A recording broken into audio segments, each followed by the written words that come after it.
Shiva's love for Sati was like I was just now telling, when we were in the Kailash trip, people became weepy about what they missed. They didn't miss anything, but they felt they missed. So, it's one of those moments when you yield. So Shiva's love for Sati is just like that. It's one of those moments where he gave in to the ways of emotion and to the ways of life. That was not an eventual happening in his life, that was just a small happening in his life. It is his silence which is of utmost significance to us. It is his silence which is of greatest value to us, not his romance, not his marriage, not his wife's death, not these things. But how to talk about his silence? There is no way to talk about his silence. Now that you brought up the question yes, he went through all the throes of romance and the death and the grief and the works.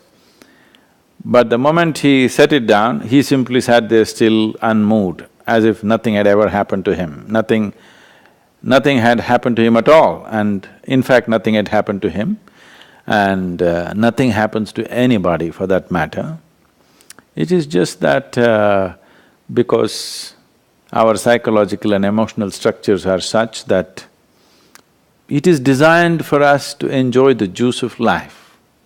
But unfortunately, most people don't drink the juice of life, they drown in the juice of life. So Shiva also allowed himself that luxury for some moment. When he thought it's enough, he came out of it and sat there completely conscious and in a different state. So don't ever think that was the eventual happening, that was just a small happening in his life, and that was fine. That made him kind of more human-friendly because people could relate to him because he also grieved.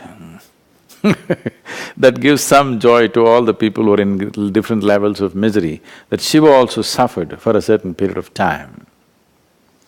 But you need to understand, it's just one of those moments when he is given into the process of life.